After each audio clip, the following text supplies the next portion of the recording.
Hey guys, welcome to GH Study Spot.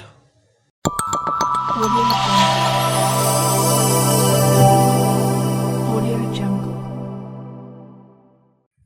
जैसा कि आप लोग देख पा रहे हो कि we have taken an initiative जिसके जरिया हम लोग हायर सेकेंडरी एग्जाम 2025 में अपेयर होने वाले स्टूडेंट्स के लिए subject wise and chapter wise suggestion को डिस्कस कर रहे हैं। और ना सिर्फ हम लोग सजेशन डिस्कस कर रहे हैं बल्कि काउंसिल के जरिया दिए गए सिलेबस को भी डिकोड कर रहे हैं और सिलेबस को डिकोड करने के साथ साथ इस चैप्टर के थीम को भी डिस्कस कर रहे हैं। ना सिर्फ सिलेबस एंड थीम को डिस्कस कर रहे हैं बल्कि काउंसिल ने अब तक उन चैप्टर से उन सब थीम के जरिया से जिन क्वेश्चंस को अब तक पूछा है उस क्वेश्चन को एनालाइज भी कर रहे हैं। यानी काउंसिल के जरिया दिए गए सिलेबस, चैप्टर के theme and previous year questions के एनालिसिस के जरिया से हम लोग ये बात साबित कर रहे हैं कि काउंसिल कौन से क्वेश्चंस 2025 में पूछ सकते हैं। ये बात इसलिए मैं कह रहा हूं क्योंकि काउंसिल एक फिक्स पैटर्न में क्वेश्चन अब तक पूछता है और एक फिक्स पैटर्न को फॉलो करते हुए ये बात साफ तौर से वाजा हो जा रहा है कि 2025 के लिए कौन सा मोस्ट इंपॉर्टेंट क्वेश्चन हो सकता है। अगर इस वीडियो को आप कंप्लीट देखें तो आपको देखने के बाद ये बात साफ तौर से वाजा हो जाएगा कि कौन से क्वेश्चंस को आप प्रिपेयर करके अपने एग्जाम में बेहतर से बेहतरीन मार्क्स को अचीव कर सकते हो। जैसा कि आप लोगों ने देखा कि इससे पहले वाले वीडियोस के जरिया पॉल साइंस के हम लोगों ने chapter number 1 and chapter number 5 के सजेशंस को डिस्कस किया और उसके साथ साथ उसके प्रीवियस ईयर क्वेश्चंस एंड पूरे चैप्टर के थीम को हम लोगों ने डिस्कस किया। फिर इससे पहले चैप्टर नंबर 1 हिस्ट्री में हम लोगों ने suggestion and themes and previous year questions को एनालिसिस करके सजेशन भी डिस्कस किया। आज के इस वीडियो में हम लोग चैप्टर नंबर 2 हिस्ट्री में इसके syllabus, previous year questions and suggestions को डिस्कस करेंगे। अगर आप लोग उस वीडियो को देखना चाहते हो तो लिंक डिस्क्रिप्शन में दिया गया है या आप चैनल के आइकन पे क्लिक कर जाकर वहां से देख सकते हो। ये कुछ ऐसे वीडियोस, ये कुछ ऐसे क्वेश्चंस आपको इस चैनल के जरिए से दिए जा रहे हैं जो कि आपके एग्जाम में बहुत इंपॉर्टेंट हो सकते हैं। इसलिए क्योंकि हम लोगों ने previous year questions and syllabus के एनालिसिस और काउंसिल के एक फिक्स पैटर्न को डिकोड करते हुए आपके सामने क्वेश्चंस पेश किया है। तो आइए अब हम लोग हिस्ट्री के चैप्टर नंबर 2 को देखें। हिस्ट्री के चैप्टर नंबर 2 में situating colonialism and imperialism in the 19th and 20th centuries. पहले हम लोग 19th एंड 20th सेंचुरीज के मीनिंग को समझ लेते हैं। 19th सेंचुरी से मुराद 1801 से लेकर 1801 से लेकर 1899 तक के टाइम पीरियड को हम लोग 19th सेंचुरी बोलेंगे। मतलब 19th अगर यहाँ पर है तो उससे एक साल पीछे अगर हम लोग चले जाते हैं तो 1801 से लेकर 1899 का जो टाइम पीरियड है उसे 19th century and 20th century को 1901 से लेकर 1999 तक का जो टाइम पीरियड है उसे हम लोग 20th सेंचुरी बोलेंगे। इस टू टाइम पीरियड्स में हम लोग ये देखेंगे कि किस तरीके से डिफरेंट कॉन्टिनेंट्स जैसे एशिया, अफ्रीका एंड अमेरिका पर बहुत सारे यूरोपियन कंट्रीज़ ने कोलोनाइजिंग या अपने ताकत की बुनियाद पर बहुत सारे कमज़ोर ममालिक पर इन लोगों ने अपना गलबा और अपने आप को वहाँ डोमिनेट कर दिया। तो कोलोनियलिज्म के माने अगर हम लोग समझना चाहें तो कोलोनियलिज्म एक ऐसा प्रोसेस है जिसमें यूरोपियन पावर्स ने उन कंट्रीज जो countries Asia, Africa and America में लाई करते हैं उनके टेरिटरीज को कब्जा कर लिया या वहां पर अपने पावर की बुनियाद पर उन टेरिटरीज को अपने कंट्रोल में लेके आए और वहां के आवाम और वहां के लोगों का इकोनॉमिक एक्सप्लॉयटेशन और रिसोर्सेस का पूरे तरीके से एक्सट्रैक्शन करना शुरू कर दिया था। यानी साफ भाषा में अगर कहा जाए तो कोलोनियलिज्म एक ऐसा प्रोसेस है जिस प्रोसेस के जरिया एक बरतानवी एक या कहा जा सकता है कि कोलोनियलिज्म एक ऐसा प्रोसेस है जिसके जरिया एक ताकतवर यूरोपियन कंट्रीज, एक पावरफुल यूरोपियन कंट्रीज दूसरे कॉन्टिनेंट के कंट्रीज के ऊपर जो कि कमज़ोर माने जाते थे उन लोगों पर अपना गलबा, अपने आप को डोमिनेट करके वहाँ के इकोनॉमिक एक्सप्लॉयटेशन और वहाँ के रिसोर्सेस का अपने मुल्क के फ़ायदे के लिए एक्सट्रैक्शन करते थे। दूसरा वर्ड इम्पेरियलिज्म है। तो इम्पेरियलिज्म से मुराद एक ऐसा प्रोसेस है जैसा कि आप लोगों ने कॉलोनियलिज्म को समझा। इम्पेरियलिज्म जस्ट कॉलोनियलिज्म के थोड़ा सा ब्रॉडर कंसेप्ट है। इस कंसेप्ट के जरिए से ये बताया जाता है कि जिसमें एक ताकतवर कंट्री, एक पावरफुल कंट्रीज दूसरे कमतर कंट्रीज के ऊपर पॉलिटिकल, इकोनॉमिक और मिलिट्री मीन्स के जरिए से, मतलब सियासी, माशी और फौजी ताकत की बुनियाद पर उन कमज़ोर ममालिक के ऊपर अपना इन्फ्लुएंसेस को डोमिनेट कर लेते हैं। इस प्रोसेस को हम लोग इम्पेरियलिज्म कहते हैं। प्रोसेस को हम लोग इम्पेरियलिज्म के नाम से जानते हैं। और ना सिर्फ यहाँ पर ये लोग खुद को डोमिनेट करते हैं, बल्कि उन्हें एक स्ट्रैटेजी बनाकर अपने टेरिटरी में भी शामिल कर लेते हैं। इस प्रोसेस को हम लोग इम्पेरियलिज्म के नाम से जानते हैं।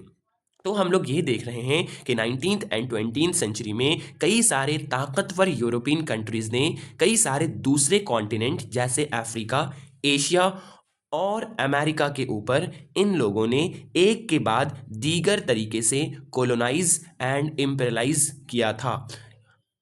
ये है इस चैप्टर का थीम। नेक्स्ट, अगर हम लोग इस चैप्टर के मार्क्स पैटर्न को समझें तो इस चैप्टर से अब तक काउंसिल ने तीनों टाइप के क्वेश्चंस पूछा है और पूछते हैं। जैसा कि आप लोग देख पा रहे हो, एमसीक्यू यहाँ से 3 क्वेश्चंस पूछे जाते हैं, एसएक्यू 2 क्वेश्चंस पूछे जाते हैं और एलएक्यू टोटल 1 क्वेश्चन पूछे जाते हैं। तो इस तरीके से हम लोगों का टोटल 13 मार्क्स का क्वेश्चन इस चैप्टर नंबर 2 से पूछा जाता है। अब अगर हम लोग इसके सिलेबस को डिस्कस करें तो जैसा कि आप लोग देख पा रहे हो, मैंने अभी आप लोगों के सामने एक्सप्लेन किया सिचुएटिंग कोलोनियलिज्म एंड इम्पेरियलिज्म के माने क्या होते हैं, जो कि 19th एंड 20th सेंचुरी में हमें देखने को मिला था। उसके बाद आप देख पा रहे हो कि brief overview of 7th and 17th होगा, यहाँ पर मिस्टेकली 7th हो गया है। 17th and 18th century colonisations in Asia. Asia एक कॉन्टिनेंट है। और न्यू वर्ल्ड से मुराद यहाँ पर अमेरिका है। Next, number B, economic dynamics of imperialism and colonialism from mercantile capital to industrial and finance capital, Hobson Lenin thesis on colonialism and imperialism. Colonialism and imperialism के ऊपर Hobson and Lenin 2 बड़े philosopher, 2 बड़े thinker थे जिन्होंने अपना नज़रिया, अपना ख्याल को पेश किया है, जिसे हम लोग तारीख में हॉब्सन लेनिन थेसिस के नाम से जानते हैं। Next, number C, the political basis of colonialism, the necessities of controlling areas on which the imperialist countries was economically dependent। यानी ऐसे कंट्रीज जिन लोगों ने दूसरे कंट्रीज को कोलोनाइज किया था, उनकी ज़रूरियात ये थी कि वो उन कंट्रीज से इकोनॉमिकली तौर से डिपेंडेंट थे, यानी उन कंट्रीज का इकोनॉमिक एक्सप्लॉयटेशन करते थे और उन कमज़ोर कंट्रीज से जो भी रिसोर्सेज वहाँ पाए जाते थे उन्हें भी एक्सट्रैक्ट कर अपने मालिक में फ्राहम करते थे। उसके बाद question of race and its impact on colonial societies. Race and racism एक ऐसा कंसेप्ट है जिसे हम लोग जात, नस्ल, रंग के बुनियाद पर समाज में जो भेदभाव उस वक्त में किया जाता था, उस प्रोसेस को हम लोग रेसिज्म के नाम से जानते हैं। तो उसका असर क्या पड़ा था कॉलोनियल सोसाइटी में, वो यहाँ पर दिया गया है। तो काउंसिल के द्वारा दिए गए इन सिलेबस को एंड एनालाइज करने के बाद अब हम लोग ये देखते हैं कि काउंसिल ने अब तक किस तरह के क्वेश्चंस को अब तक इस चैप्टर से पूछा है। पहला आप देख पा रहे हो, एकदम सिंपल सा क्वेश्चंस अब तक काउंसिल ने पूछा है। जैसे कोलोनियलिज्म एंड इम्पेरियलिज्म से काउंसिल ने अब तक पूछा है question number 1, what do you understand by imperialism, briefly discuss the rise of imperialism, 2016 HS exam. Number 2, discuss the question of race and its impact on colonialism, impact on colonial societies. Question number 2 अब तक council ने 2018 and 2024 में पूछा है। Next, Hobson Lenin की बात करें तो discuss the Hobson Lenin theory on colonialism and imperialism, 2015 and 17। Next, number 2, what do you understand by colonialism and indicates its relationship with imperialism? Question mark, discuss the Hobson Lenin theory on imperialism. ये question चूंकि colonialism and imperialism and Hobson Lenin दोनों से मिलाकर पूछा है, इसलिए हमने इसे हॉब्सन लेनिन के कैटेगरी में रखा है। जहां पर आप देख पा रहे हो कि डायरेक्ट क्वेश्चन जो है वो पूछा जा रहा है colonialism and imperialism and in दोनों के रिलेशंस एंड हॉब्सन लेनिन ने क्या थेसिस दिया था इन कोलोनियलिज्म एंड इम्पेरियलिज्म पर।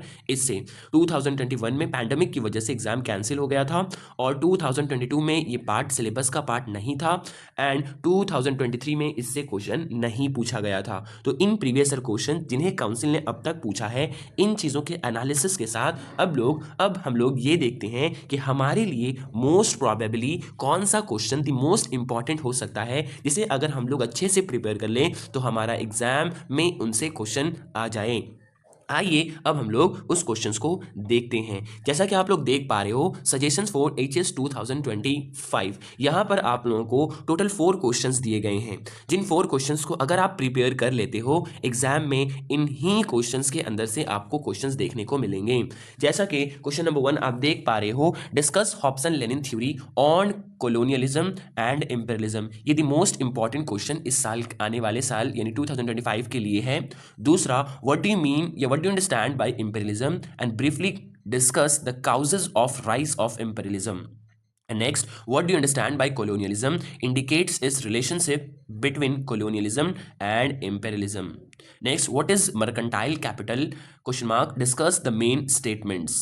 Actually, अगर आप क्वेश्चन नंबर 1, 2 एंड 3 को ध्यान से देखो तो यही question the most important questions हैं, जिनके एग्जाम में पूछने के चांसेस बहुत ज़्यादा है और मोस्ट प्रोबेबली यही क्वेश्चन एग्जाम में पूछे जाएंगे। क्वेश्चन नंबर 1 सिंपल है, हॉब्सन लेनिन का जो थीसिस दिया गया है, जो कि बहुत इंटरेस्टिंग पार्ट है, उसे आप लोग इंडिकेट करके, उसे आप लोग इनके रिलेशनशिप को बताते हुए, हॉब्सन लेनिन का जो थ्योरीज है, हॉब्सन एक अलग शख्स है, लेनिन एक अलग शख्स है, इन लोगों ने अपने अपने उस दौर के हालात से मुतासिर होकर इस प्रोसेस पर, कोलोनियलिज्म एंड इंपीरियलिज्म पर अपना अपना एक पॉइंट ऑफ व्यू पेश किया था, जिसे हॉब्सन एंड लेनिन थीसिस के नाम से जानते हैं। इसे अच्छे से आप लोग इंट्रोडक्शन, बॉडी एंड कंक्लूजन के फॉर्मेट में अगर आंसर लिखते हो, देन आपको बहुत चांसेस है कि पूरे फुल मार्क्स दिए जाएं। नेक्स्ट, कोलोनिज्म एंड इंपीरियलिज्म को डिफाइन करना है और दोनों के रिलेशनशिप को बताना है। एंड नेक्स्ट, इंपीरियलिज्म को डिफाइन करते हुए इंपीरियलिज्म के राइज के पीछे क्या क्या काउजेस हैं उसे डिस्कस करना है। तो बेसिकली अगर हम लोग समझें तो यहाँ पे 2 क्वेश्चन हमारे लिए बहुत इंपॉर्टेंट हो जाता है। पहला, हॉब्सन लेनिन थीसिस, दूसरा colonialism and imperialism and in दोनों के आपस में रिलेशंस। इन 2 क्वेश्चंस को अगर आप अच्छे से करके चले जाते हो, ये क्वेश्चंस आपके एग्जाम में पूछे जाएंगे। आज के लिए इतना ही, फिर हम लोग मिलते हैं नेक्स्ट वीडियो में। आप लोग इस चैनल से जुड़े रहने के लिए और तमाम चैप्टर्स के सजेशन एंड टॉपिक्स के सजेशंस को टाइम टू टाइम पाने के लिए इस चैनल को सब्सक्राइब करें और इसके साथ साथ अपने तमाम दोस्तों के साथ इसे शेयर जरूर से करें, ताकि उन्हें भी एग्जाम में प्रिपेयर करने में आसानी हो और हम लोग इस इनिशिएटिव को आगे प्रोसीड कर पाएँ। क्योंकि अगर आप लोग चाहते हो कि आगे और भी कई सारे सब्जेक्ट्स एंड चैप्टर्स के सजेशंस अपलोड किए जाएं, तो आप लोग इसे ज़्यादा से ज़्यादा शेयर, लाइक एंड सब्सक्राइब करो।